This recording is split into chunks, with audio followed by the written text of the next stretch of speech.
Ma'asyiral muslimin jamaah Majelis Taklim Al-Iman yang dirahmati oleh Allah Subhanahu wa taala.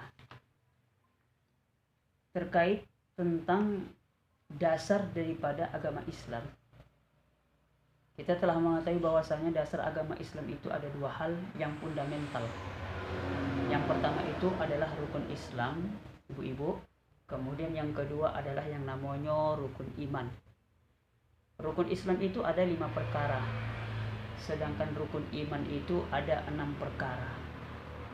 Antara kedua rukun ini, baik itu rukun Islam dengan rukun iman, ini harus saling sejalan. Tidak boleh yang satu ditinggalkan, yang satu dikerjakan. Ya, harus kedua-duanya terlaksana. Kenapa? Karena rukun iman ini berbicara tentang akidah kita kepada Allah Subhanahu wa taala. Dari mulai kita beriman kepada Nabi, beriman kepada kemudian kepada kitab-kitab Allah, beriman kepada hari kiamat, qada dan qadar, malaikat, dan tentunya beriman kepada Allah, itu yang poin pertama. Kemudian yang kedua, apabila keimanan kita sudah kuat, maka harus diselaraskan dengan yang namanya perbuatan amal soleh. Salah satunya adalah melaksanakan syariat agama Islam. Yang mana syariat agama Islam ini yang paling utama ada 5 perkara. Yang pertama itu adalah melaksanakan sholat, kemudian mengucap 2 kalimat syahadat, kemudian melaksanakan membayar zakat, kemudian melaksanakan ibadah puasa di bulan suci Ramadan, dan yang terakhir itu adalah melaksanakan ibadah bagi haji yang mampu. Itu konsepnya. Jadi ketika syariah dilaksanakan tapi tidak ada akidah di dalamnya, maka ini akan menjadi sia-sia. Tinggi pun akidah kita, mantap pun akidah kita di hadapan Allah Subhanahu wa taala, tapi kalau kita tidak laksanakan secara syariat, maka itu akan juga menjadi sia-sia. Maka dalam hal ini konsep saya pada hari ini adalah kita berbicara tentang zakat. Saya akan menjelaskan tentang pengertian daripada zakat. Zakat itu ya awal katanya adalah dari kata masdar yang artinya adalah zakah. Ya Bu ya. Zakah ya artinya adalah baik, kemudian tumbuh, kemudian berkah.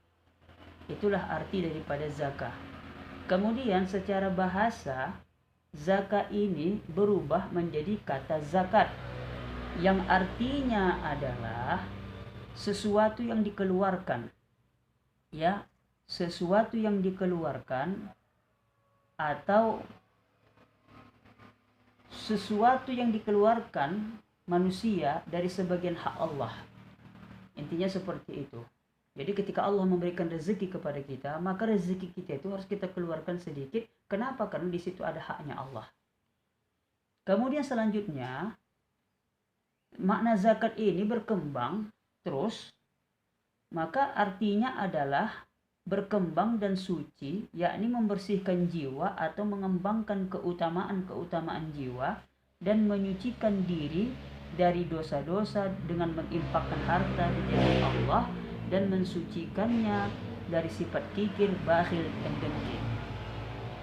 Jadi salah satu daripada manfaat zakat itu adalah dapat mensucikan diri, kemudian dapat membersihkan diri, baik itu diri kita maupun harta kita.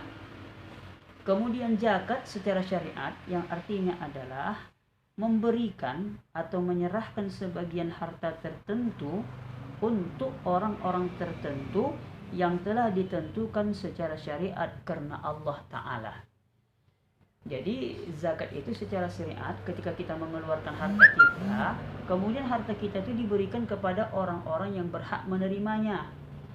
Makanya di dalam agama Islam ada 2 konsep dalam zakat. Yang pertama ada orang yang menerima zakat, kemudian ada orang yang membayar zakat. Yang membayar zakat ini siapa Ustaz? Yang membayar zakat ini adalah namanya muzakki. Itu yang kita sebut. Kemudian orang yang menerima zakat itu adalah mustahiq atau mustahak.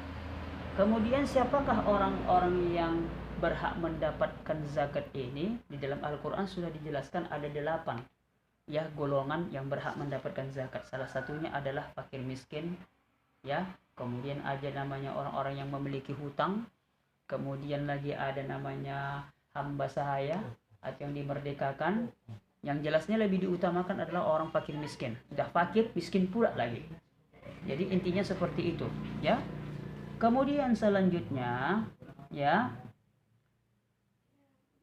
Sesuai dengan firman Allah di dalam Al-Quran surah Al-Baqarah ayat 261 mengatakan, yang artinya perumpamaan atau nafkah yang dikeluarkan oleh orang-orang yang menafkahkan harta di jalan Allah adalah berupa atau serupa dengan sebutir benih yang menumbuhkan 7 bulir.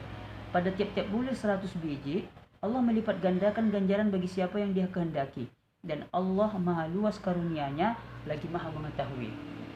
Jadi ketika kita melaksanakan yang namanya membayar zakat, Allah pasti akan melipat gandakan pahala tersebut.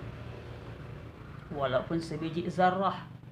Kalau dalam bahasa Indonesianya sebiji zarrah diibaratkan kayak macam, apalah saya bilang, kayak macam buah rambe. Nah, kocik dia. Sedangkan yang sekecil itu saja diganjar Allah Ta'ala, apalagi yang lebih besar.